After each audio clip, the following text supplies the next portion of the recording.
Welcome to the very extremely rare Monday edition, non-holiday Monday edition of the Charity First Handicapping Challenge. Georgie, how are we doing this morning, buddy? It feels weird, man. I'm here on a Monday. Traffic was terrible coming to work today because it's a regular work day. But it was great. I studied this card last Friday. I've been studying it for 6 weeks now, it feels like. So finally it's here. I love it. I love it.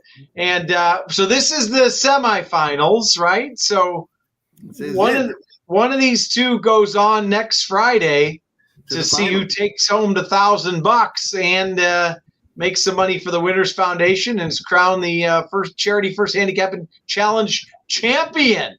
Ruben, are you in Vegas? Because you usually are. No, not today. What? Today's a holiday at home show for me, so no Vegas today. I love it. I love it. Gabe, who we always put on the show whenever he wins, he's there the next time without fail. Good to have you on the show, Gabe. Yeah, thank you, man. Let's make some money today. All right, let's make some money. This is gonna be George, you've tried to eliminate your own guy like 3 times. He wins, and then you always tell him he loses. Yeah, I don't know what's going on, Gabe. I think George secretly hates me or something. I don't know. Anyway, I love both of you guys, and I'm so happy that you guys are just one step away. And you know, I've been in some of these contests, bro, and I say the same thing, but you know, you go, you know, it's the $1,000. It's not that important. It's the fans and all that. The $1,000 is important. It's important, Jeffy. That's right. Yeah. Especially the guys like us who could use it. You know, Chappie has thousands in his pocket every day. So we're feeling good. We're feeling good. Hey, man, a great weekend of racing. First Saturday, Gabe, was one of our biggest days, man. It was a great promotion, and the racing was great. Talk to me on your feelings on first Saturday. Oh, it was great. I loved it. 15 stakes races, nonstop action. The only thing was, after it was all over, I was extremely dizzy from looking at the TV so long, and you know, handicapping all those races. Yeah. I mean, it was a lot to take in. I mean, because you can't skip those races. I love stakes races and high purses and all so forth. So it was a great day of racing, and I was really impressed with Forbidden Kingdom. Forbidden Kingdom. Wow. Yeah. This might be Mandela's horse. I got Benny on that one. I bet him that Forbidden Kingdom would beat the Baffert horse. So he even tweeted about it, which I was very proud of. Ruben, what did you think? I know you like you had to like the dollar minimum 12% takeout on those pick fives. What a great thing they did with that, huh? Yeah.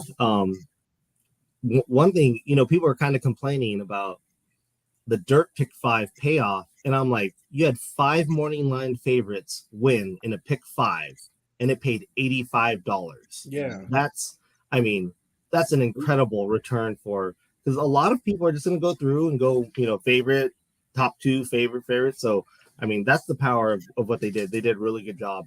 And then the turf sequence was phenomenal. Yeah. I mean, so it was just an excellent job all the way around. And I actually really liked the way Forbidden Kingdom won as well. I thought, you know, sometimes you're not sure if it's just the competition or if it's a little bit of both, but I really think he is that talented at this point. So it's hard not to be impressed by that. That was such a good win. And I mean, he just ran quick and never gave him a chance. That's the kind of talent that separates them, you know, as they progress up until May, June, July through the rest of the year, is that when they have that physical gift to kind of almost disdainfully pull away from the competition, it lets them, you know, show off a little bit. So I liked it a lot. I thought that was my favorite race of the week. Set legit fractions, 45-4. Yeah. I mean, that's I've heard some handicappers say, well, he's not going to get an easy 10-length lead in the Derby. Well, who's going to run with him that fast? I mean, that's, you know, he was going fast. I don't know if anybody can run that fast. He might get a lonely lead. Right, and you're damned if you do, and you're damned if you don't. Because if you try to go with him, you have no shot. So suicide. Yeah, it's going to be very interesting.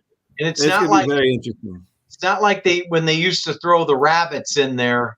Yeah, somebody song in the prayer this year. So right, and I think an interesting bet this year is the Derby futures because the future is so uncertain for a lot of the favorites, what's going on. So it's an interesting Derby this year for sure. And the Baffert situation too. I mean, that's what I meant. That's what I mean. Yeah.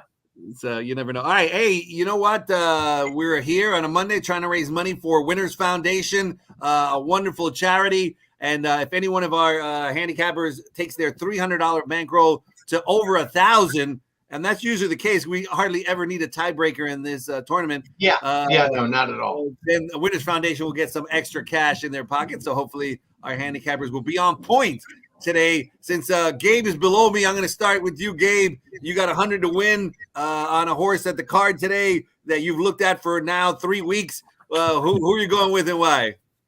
Yeah, and let me tell you, 100 to win on this horse, and I'm also going to declare this horse as my most probable winner of the meet. Of the meet? Of the entire meet. Damn. And I really think this horse, I do not see a negative on this horse. And it comes in race 1, so we'll know right away. Number 3, Let's Get Lucky. Cannot see this horse losing unless the horse is unsound. This horse is going to win. Class edge by 3 levels. This horse ran against Clubhouse. This horse ran against Principal Carlo. I mean, and this is just a huge class drop. It's a savvy move by Brian Corner. The horse also has proven on the turf. I know it doesn't always run on the turf, but he has ran once on the turf and ran well. And also, the horse is versatile. It doesn't need the lead, can close if it has to. Van Dyke's smart. I give him credit. Van Dyke's very smart at strategically placing horses. So I'm going to start off 100 to win on number 3, Let's Get Lucky, race 1, and I fully expect to win this race. Wow. Wow. This is like, this is great. All right, ran against Brickyard. Nobody was catching Brickyard that day. Brickyard. I always call that horse Clubhouse. I don't know why. Close enough. Yeah, that's close enough. Ran against Brickyard Ride, who was in Fuego, and Principe Carlo, of course, has been hot. So let's see if his name indeed, Let's Get Lucky in race number 1 with DVD aboard. Chappie. Wow, this is his play of the year. I mean, talk about confidence. He's going to have a lead going after the first race. Ruben's might be playing catch up. Were you playing when you're $100 win bet? Why, Ruben? All right, let's go to race 2. This is not my play of the meet. This might be my play of the weekdays at Santa Anita this week. So weekdays. My play of the weekdays this week. Let's go to the 2 horse. Keep Your Coil. I think this horse actually is going to enjoy a nice, comfortable trip right off the hip of the 2 horse. I know the 5 is going to get a lot of action here, but I really like the 2. I think he's got enough tactical speed. He improved a little bit with blinkers last time added, and he's going to be a good price. I think he's going to actually probably be about 4 to 1, 9 to 2, possibly 5 to 1, depending on how heavy they go on the 1 and the 5 here. So for my win bet, let's go to race 2. I'll take the 2 horse, Keep Your Coil, and let's see how Diego Herrera does today. All right, so the 2 horse in race number 2, Keep Your Coil, 4 to 1 on the morning line, George, and I think we're going to get right around that 4 to 1. So if he gets it home, you're going to get some value there in race number 2. Yeah, the 5 and the 1 are going to dominate the pools in that race. Yeah. Seasons to remember for sure. So if we can beat those 2, we'll be in good shape to get some money for Winners Foundation. All right, Exacta time. Gabe, talk to me. All right, we're going to go. Let me say, I think it's race 5. Yeah, race 5. We're going to go $50 exactas. I'm going to key the Baffert horse, number 5, Martini Mischief. He's been working out really good. Clockers love this horse. And I'm going to go $50 exacta, 5 to the 4 Musica, and the number 6 horse with JJ Hernandez. It looks like those 3 horses should dominate that race. And I'm just going to make it easy. If the Baffert horse wins, I should hit the exacta. I'm going to go $50 exacta, 5 with 4-6. Race 5, Santa Anita. All right, Martini Mischief over Musica and American Heights, and Bob Baffert has been unleashing some beasts lately, man. Boy, Ganadora looked phenomenal the other day, and You know, I mean, he's so great with first time starters. They do so well, 30%. Let's The see only if the concern Martini- is that he's a 3-year-old running against 2 4-year-olds. But the weight allowance and the fact that Velasquez is on it has me thinking this horse is ready, and the clockers really love it. From what I've heard, this horse is really legit and has been being held in workouts. So I've been told we haven't really seen this horse full out. So I'm expecting a huge performance from this future stakes horse. All right, into Mischief, a good sire, and Chappie. Let's go for you, you and Ruben. Yeah, normally I would have watched that workout on XBTV by now, but I will after the show is over. I can't get any comments. My parents are in town, so they've been keeping me busy in the evening and taking away from my handicapping. So, all right, Ruben, where you go with your Exacta and why? Let's go to race 6 here. Really like the 4 horse in this situation. I remember a couple weeks ago when this card was originally drawn, was excited to see this horse. I'm glad this horse is back in this exact spot. They didn't redraw or anything. I like Commander Kai here. Blinkers on with Joe Bravo. This field, I think he's gonna really show something good here. He's got tactical speed, always important. And I don't think it's going to be too quick on early on. I mean, maybe Thanks Maggio goes with him. Is explosive running in this race here? Because I noticed on the old past performances, there's a list of also eligibles. And I didn't get the scratches are not out yet, so he's Okay. still on the AE. Okay, got it. That's what it is. All right, so maybe I'll have to keep my eye on that because he was the other one I liked here. But for now, let's go $50 Exacta, the 4 on top, and then let's make it a Exacta over the 9, as well as the 1 horse General Mathis. So my Exacta play, race 6 Santa Anita, Commander Kai, the 4, with the 1 General Mathis and the 9 explosive. Okay, so race 6. I'm trying to look and see if there's any changes out yet. Yeah, nothing yet. Yeah, No, I looked. I didn't see any. Okay. So 4 over the 1-9 Commander Kai, another 4-1 shot Ruben likes today. So I like it. He's got those mid-range prices, Georgie. If he gets 1 or 2 in, it's good night, Irene Gabe. Hey, I like both that of them. horse too. I like Commander Kai. That's a definite contender. Good all right. pick. I've noticed so far neither one of our handicappers have touched on Pratt. What, he's leaving town and you guys abandoned him? Is that what the story is? We don't like Pratt anymore? You go first, Gabe, on that. Oh, I thought you were going to talk about Mike Smith.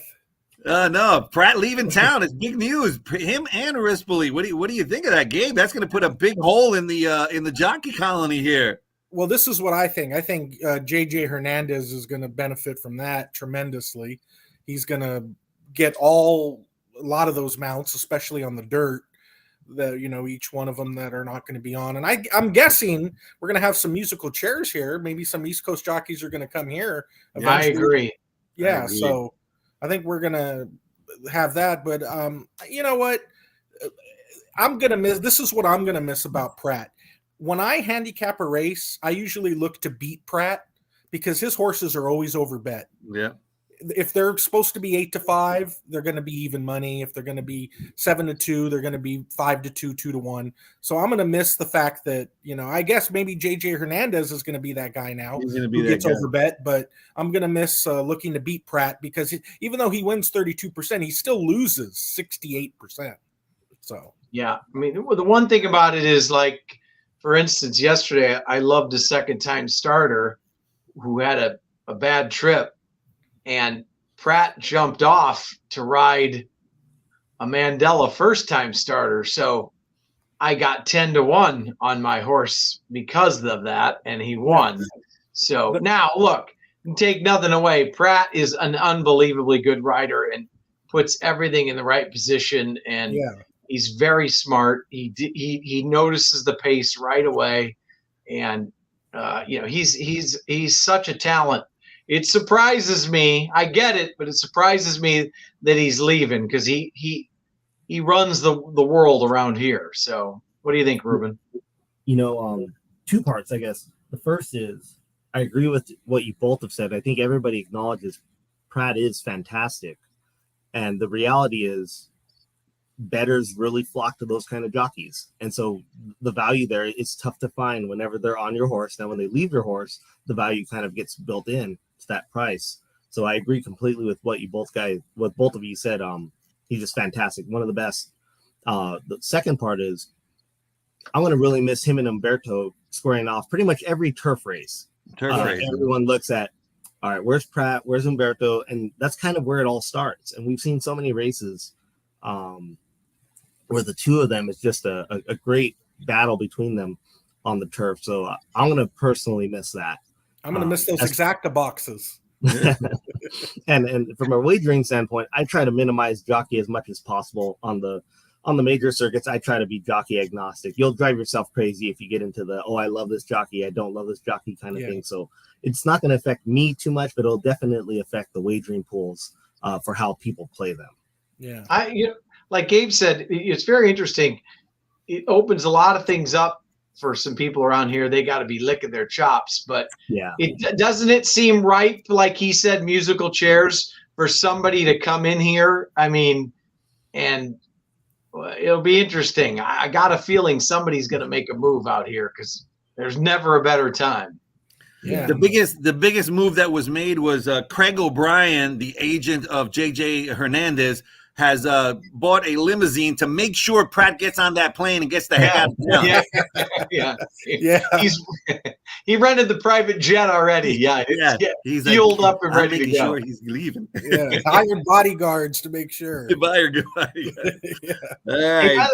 George, you forgot to say, by the way, just to remember, we keep talking about Santa Anita. Golden Gate's running today. That's right. And they have a mandatory pick six payout. So I have a horse for you guys in there when we have time. You tell me. Right. Well, let's love it. We got no time like the present. There's no time like the present. Let's go. We got people on here looking for singles. Well, I mean, to start the sequence off, Dark Prince is going to be tough. The favorite in race 4 is going to be really tough. Have not seen scratches or looked at any changes up there yet. But where are we at here? There was one horse race. Where was it? Oh, race 8. So I'm a big fan. Got my wife's calendar. Sorry. I'm a big fan of the 4 Tom Surprise. Going to be a solid play in there. There is a horse I like in there, though. And that is the 6 horse Jimmy Blue Jeans. These kind of horses, back class, Juan the Snow Chief, they go up to Golden Gate. Different surface. Last time out, he pressed a quick pace, slowed down in the stretch. I like him though. The second time back, he cuts back a little bit on distance. If he can relax a little bit, I think Jimmy Blue Jeans is going to be a tough one for Tom Surprise to reel in. So the 6 horse at Golden Gate in the 8th was one that I liked. And by the way, just perusing through this real quickly, it certainly looks like the controlling speed in there. I mean, there's not a whole lot of pace in that race, really. And I'm a big fan. Tom Surprise is one of those Golden Gate horses I'm a big fan of. His race about 5 races back against Silver Claim, nobody was beating Silver Claim that day. And that speed figure came in low. I fired away on him the last 4 races there. I'm a big fan of Tom Surprise. But that Silver Claim race, he never had a chance in. Nobody was beating that horse. Jimmy Blue Jeans, though, I think, I like when these horses go out there early on. They have a clear lead. They get a little bit tired in the lane because people assume, that horse is going to get tired. He's running a route again. But I think the 6 has a good chance in there. That was bonus coverage, George. For the Golden Gate mandatory payout. I love it. Ready for it. For a lot of bonus action, you can go to Live and Breathe Horse Racing. Gabe, take a minute to talk about your wonderful, wonderful Facebook site. Yeah. Well, before that, Ruben, I want to say in the race before that, I think the 2 horses, the most probable winner of the card in that race, Artemis Gordon. So I think a 2-4 double might be in hand right there. I really like the 2-4 double. I like Tom Surprise too. I actually, it's funny. I've been agreeing with my competitors on these contests a lot. But yeah, I like Tom Surprise too. I was going to do a 2-4 double. We just transitioned from the handicapping seminar to the pick six seminar at Golden Gate midstream here. Well, there's really, when you look at it, we had the big card Saturday. We had those pick fives, right? Yesterday we had the Santa Anita pick six. I'm sorry, the Gulfstream pick six, and then you got the Golden Gate pick six. This is kind of the proper way for these, the big bets to really be hyped. Is every day a different track is a star, kind of the spotlight, and people are going to focus their money there, and their money in the big pick six pool, the big pick five pool, it follows in the win play show Exacta. It follows in the verticals as well. So. And I think Golden Gate should have more Monday racing because they get lost in the shuffle on Saturdays with Oaklawn and the New York tracks, Gulfstream, Santa Anita. So I think if Golden Gate runs on Mondays, they'll be the big ticket a lot of the time. Especially the afternoon. It slows down quite a bit on Mondays when Parks is done, right? So, yeah. Exactly. Back to our double action. All right, sorry. All right, let's get to the double before the show ends. Gabe, where's your double? My double. You know what? I'm going to go back to the first race with my most probable winner of the meet of the year of the 3 months that we've been in this year, 2022. I'm going to, of course, start with the 3 Let's Get Lucky. In the second race, I think it's a match race. I hate to disagree with Ruben, but I think it's 1-5 only in that race. So I'm going to go $50 double 3 with the 2 favorites, 1-5, try to get on the board. I'm expecting to win all 3 bets today. Hopefully, Ruben doesn't win any bets, because if he does, he might beat me because I did a little chalk today. But I think that's what it's going to be. I mean, I'm just trying to get on the board, trying to hit stuff, and I expect to win all 3 of these today. All right, the second race is turning into a key race. That's going to be a very key race. Can't wait for that race. You're getting serious, George. The $1,000 is just—it's very close to the fingertips. It's right there, man. It's right there. I love it. I love it. A little more serious today. All right, Ruben, where are you heading with your double and why? Let's go to race 7. Going to start off with 2 horses here. Going to use the 2 Franklin 1-star. I think getting back to dirt is going to be a real big pickup for this horse. Solid speed figures. Couldn't reel in Moose Mitchell last time. I just am hoping that going back to dirt, he's going to be a little bit better on that surface. And then I'm going to also use the 4-horse Wetton Blazes. Nothing too crazy there. Pratt Sadler comes out of San Vicente, ran against a horse that some of us have seen run recently, Forbidden Kingdom. So I'll take those 2 in the 7th, and then we're going to go to Eleuthera again in the 8th race. Needed this horse in her debut. Needed her in the maiden race 2 back. Had an absolute bizarre trip that day. Last time out, went to the lead, had blinkers on, lost to a good horse in Rose Dawson. Big Novel came back to win. Finally, I think Eleuthera is going to get to the winner's circle. We'll all get to the winner's circle, and we'll be happy. Plus, gets the blinkers off, and I think she'd sit a nice trip in that one. But she has quite a bit of talent. Her debut was, I needed her that day bad. So hopefully it's not one of these stories that keeps dragging on, but we'll see. I think she gets to the winner's circle today. I feel like Eleuthera has been the wise guy horse all 5 races. Man, and, that's been a wild ride. It's weird because she has the talent and the mental capacity. She just really needs a good trip to work out. So there's some new faces in there that are understandable. People go to play that. The other part too is that in her debut, she was in the 9 post throughout the stakes race against males. And then in that maiden win, she just got going a little too late off the layoff. Opening weekend, I think, or the opening week of Santa Anita. And then the last race, the Cal Cup Oaks, you get throughout the stakes race. She's still a maiden. She fits well in this spot. And finally gets a good post again. So, and one of my favorite angles, too, on your horse is 4 works since last race, all evenly 7 days apart. So, yeah, you got a major contender there. Another 4-to-1 shot for Ruben. He's all about the 4-to-1 shots. All right, Georgie, what race are we doing? Race 4 is going to be the tiebreaker race, race 4. So if you guys want to take a quick look at race 4, that's going to be the tiebreaker as we take out the Wheel of Doom right here. Wheel of Smiles. And it looks like Gabe gets to go first. I like a horse in that race. I like a horse in that race. I like the number 6, Dark Marcus, at 5-1.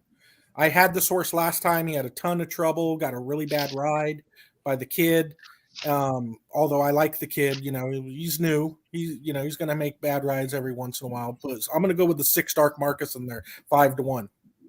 Who's that jockey on there? Rispoli. All right. Well, then major jockey upgrade right there. By the way, Gabe is all about Brian Coroner today because Let's Get Lucky is his play of the decade, and then he's also using Dark Market. So it's hopefully it's Gabe and Brian Coroner's day today. It went from meat year now decade. Who you like, Ruben? Well, if he took Rispoli there, I have to take Pratt. I mean, it's just what better way to kind of cap off the tiebreaker. I mean, we're not going to need the tiebreaker anyways, George. There's no way. Yeah, of course not. No, especially with the play of the century from Gabe. I mean, there's no way. Century? Is it the century? Now it's the century. The millennium. Not since Ben-Hur has there been a lock. A better play, a better lock. Money back guarantee. Gabe's number is 626. No. All right. I think that's about it. George, you want to wrap us up, buddy? I just I'm happy to have you guys here. Mandatory payout at Golden Gate. I think we covered every race there as well here. So that's cool. And I think I'm looking forward Saturday. You guys, man, if you're in town, Saturday we got a big comedy show. I can't wait. It's been a while since we had a comedy show here at Santa Anita. There's Jake Cohen. He'll be the host. Very funny. We got a couple of really funny guests right there. If you guys need any more information, you can check the website, santanita.com. You can call Chappie. He knows everything. Patrick Ney and Tommy, they're really, really funny. So come join the comedy show on Saturday. Yeah, go to the website, get the tickets. It's right after the races. You can get tickets to go to the races and then go to the comedy show afterward. It's in the Chandelier Room. We did it once pre-pandemic. The comedians are great. It's a great time. So sign up. It's next Saturday. Go to our website. Jay's the host there. Why am I in there? We go. That's a stretch, but go to the website. Big time. All right. Love thanks. that guy. Jay Cohen's the best, man. The comedians are big time comedians that play at the Comedy Store, and they're they're good. So trust me. Are they as good as George? George, great comedian. Well, I mean, they're not that fun. Nobody is. Yeah, nobody's as good as George, man. Love George. All right. That's about it. Thank you, guys. Chappie, last words. Gentlemen, appreciate it. Happy Monday. Little bonus coverage. And, of course, Pick 6 payout up at Golden Gate today. Good luck to one of you. You're going to be in the finals next week, guys. Thanks for coming on. Thank you. Good luck, Gabe. Thanks. Have a good day. Thank you, guys.